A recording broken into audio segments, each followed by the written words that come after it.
novo barco está sendo construído que nem uma gestação de um bebê. O barco está sendo construído em aço carbono e aço inoxidável.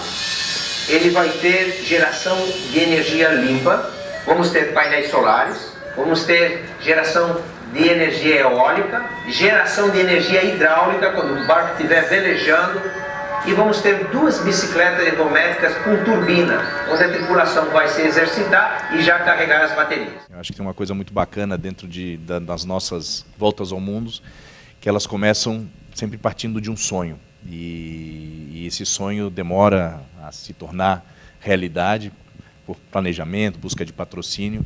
Então, para nós é um momento muito especial de poder lançar e agora começar a viver esse sonho e também contar, né, para o Brasil e para o mundo que esse sonho existe. Não, o barco nós estamos agora, a parte, vamos dizer, externa está pronta, tá? Nós estamos começando na parte interna. É um desafio realmente, porque sempre que nós temos nossas viagens, sempre compramos o barco pronto. E a logística é impressionante para fazer um barco, mas é muito aprendizado, né? Nós montamos do lado do barco um escritório, um container para acompanhar, né? E nossos filhos estão acompanhando de perto, é impressionante. Nós estamos criando um sistema que hoje existe em aviões, existe na indústria automobilística, que é um pouco como o fly-by-wire, né? Onde você tem os cérebros, dentro do barco tem alguns cérebros, né? Algumas centrais, onde ele controla partes do barco. Isso significa que uma rede elétrica de um cabo passa em volta do barco, e dali vão, por exemplo, para uma luz, vai um fio, e em vez de o interruptor normal, que você liga a luz aqui, a eletricidade vai até lá e volta, é na verdade um comando, é um fio muito mais fino, digital, porque vai à central e fala, acione aquela luz, com um número de IP, como se fosse um computador. Então, esse fator de segurança é muito interessante de você ter, vamos dizer, essa tecnologia. Mas digo para vocês, viu? O mar continua o mesmo. Ou seja, as ondas, tá? A tecnologia não vai diminuir, não. Então, a gente tem que estar preparado, né? Eu recebo muitos e-mails assim, eu gostaria de fazer igual vocês. Digo, claro, vai fazer, tal. Mas você já velejou?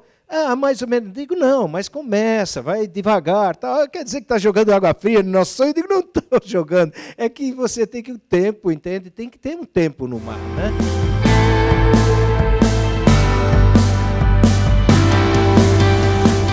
Nós vivemos no mar, né, em cima do mar, então a gente sente muito isso. Por exemplo, pesca predatória é outra coisa que a gente sentiu na segunda volta ao mundo, passando pelos mesmos lugares, onde a gente tinha que tirar a linha d'água porque tinha muito peixe, e na segunda volta ao mundo passava 15 dias sem pescar nenhum peixe.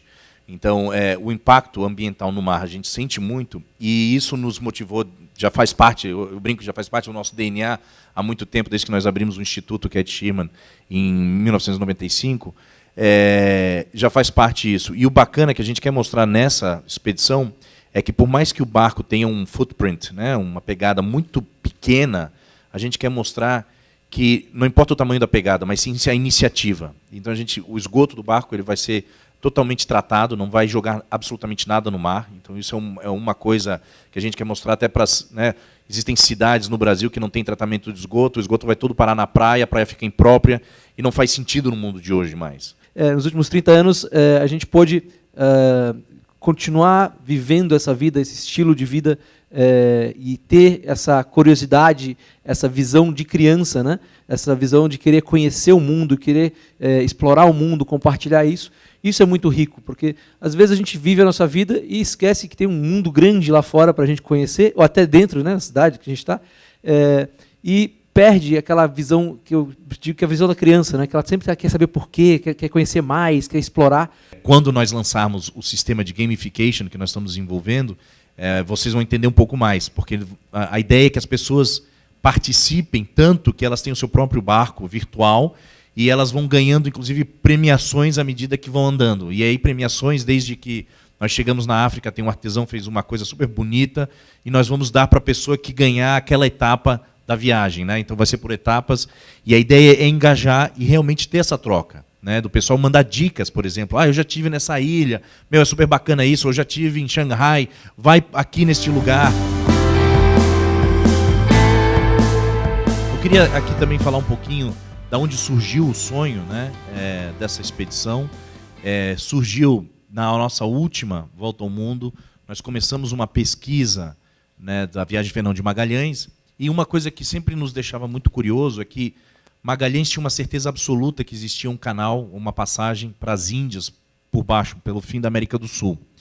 E aí não tem nenhum relato oficial, um documento, aliás, oficial, mas existem relatos que ele falava para os reis que existia um mapa que ele tinha visto que mostrava esse caminho. Por isso que ele sobreviveu uma invernada no sul, sobreviveu um motim, e ele entrava em cada portinho, né, em cada rio, pensando que podia ser essa passagem. Aquilo ficou na nossa cabeça, porque é mais do que, né, um simples... o cara tinha uma vontade, uma ideia. Né? Existia ali uma carta na manga. Nós começamos a ver uma possibilidade, porque Magalhães tinha estado na Ásia pelo caminho dos portugueses, né, que é pela África do Sul, e começamos a debater se ele não teria visto mapas, alguma coisa que mostrava desse caminho, porque começou a surgir essa possibilidade que os chineses tinham dado essa volta ao mundo antes dos europeus. Aí, em 2003, foi lançado 1421, a China, né, quando a China descobriu o mundo, onde Gavin Menzies escreve e relata essa teoria, que é super polêmica, de que os chineses deram a volta ao mundo antes dos europeus. Aquilo nos fascinou, a gente começou a pesquisar cada vez mais. Eu estive em Londres com Gavin Menzies, né, botando a pergunta mesmo para ele, você acredita nisso mesmo? Ele falou, passei nos últimos 30 anos da minha vida pesquisando isso. Agora, depois que eu lancei o livro em 2003, até hoje, tem mais evidências ainda, porque a internet começou a juntar uma aldeia global que me manda informações. Não existem relatos escritos, porque o grande incêndio da Cidade Proibida detonou com isso, também por causa das brigas e guerras entre as dinastias, né, os eunucos e os confucianos tiveram uma briga entre eles e queimaram muito desses relatos, mas existem evidências e tal, e eu quero que vocês deem uma olhada, inclusive, em alguns portos, se essas evidências estão lá e assim por diante. E aquilo nos fascinou, que a gente tinha feito a volta ao mundo, né, nós fizemos a volta ao mundo retraçando a volta de Fernão de Magalhães, que foi, até hoje, comprovada a primeira volta ao mundo realizada pelo ser humano, e a gente falou assim, será que essa é uma volta ao mundo que os chineses de fato fizeram?